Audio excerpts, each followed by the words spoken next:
This next topic can be uncomfortable and scary to talk or even think about, but we hope you will stay tuned and watch because September is Suicide Prevention Awareness Month. And joining us today is Dr. Gregory Jones, a clinical psychologist in private practice here in D.C., with more on the warning signs and the critical intervention that can save lives. We saw these two recent celebrity suicides in the news, reality star Gia Allemand and actor Lee Thompson-Young. The military is continuing to report an epidemic of suicide, depression, PTSD, not just among active duty, but also many veterans. And according to the CDC, there's a new report that shows in the general population of Americans a spike in the number of suicides. And yet, as reporters and TV anchors, we generally don't talk about those stories. We don't report those stories because we don't want to glamorize or normalize suicide. Correct. And frankly, I think a lot of people are just uncomfortable thinking about it. They're scared to think about it or talk about it. So why is it important to have this conversation? Well, suicide, unfortunately, is something that has a lot of stigma attached to it. It is a very painful, horrible thing that affects most actual Americans. I think most people in their lives will know someone that has committed suicide or been affected by it. And right now it is becoming a bit of an epidemic. On top of just the veterans coming back from war experiencing depression and PTSD, which can lead to thoughts of suicide and other depressive symptoms, you also have a lot of depression that's been associated with the economic downturn. And when you have a fall in the economy, you often do see a huge spike in depression and suicide rates. Specifically, it happened the biggest among the baby boomer generation, which is the first time it had such a huge spike in a very long time. Suicides often seem unexpected, especially to loved ones or close friends. But there are common signs that you all look out for, health experts, mental health experts. So what are some of the top 5 or so symptoms or signs that people should be watching for? Well, generally you want to look out for any signs of like a clinical depression. So looking for those symptoms of helplessness, hopelessness, not really caring about things anymore, withdrawing, isolating. We also want to look for someone who is not really reaching out anymore. They are maybe talking to people about, like, saying things like, I'm not wanting to live anymore, I don't feel like there's any purpose to be here. They may actually start talking about creating a plan or may reveal that they have a plan. So you want to also look at, do they have access to this plan? Do they, is it a bridge that they live by? Do they have pills in their home? Do they have a gun in the home?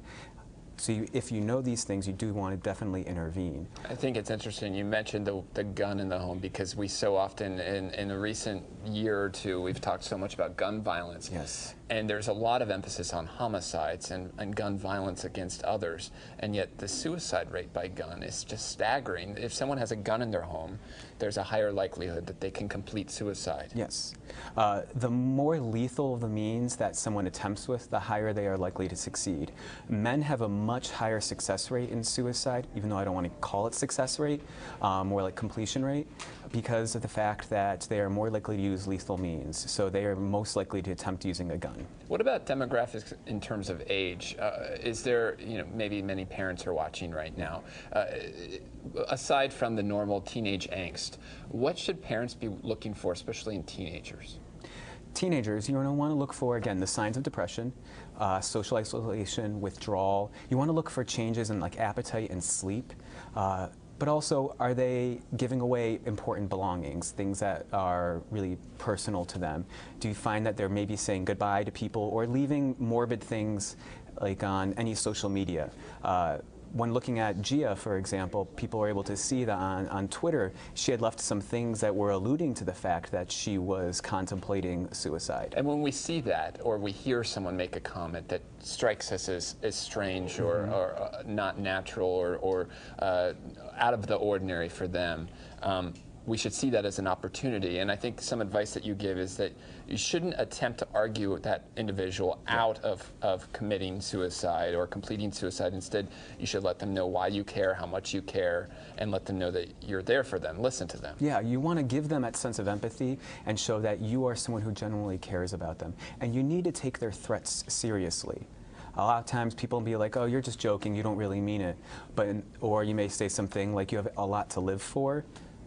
But in reality, you want to take it seriously, listen to them, and assess. Find out how serious are their thoughts and feelings about it right now. Do you need to intervene right then and there? You also say you shouldn't leave them alone. If they appear to be in imminent danger of attempting suicide or hurting themselves, not only should you get them to the ER, or you should also call 911. I think many of us think of that as kind of an extreme reaction, but why should we be doing that?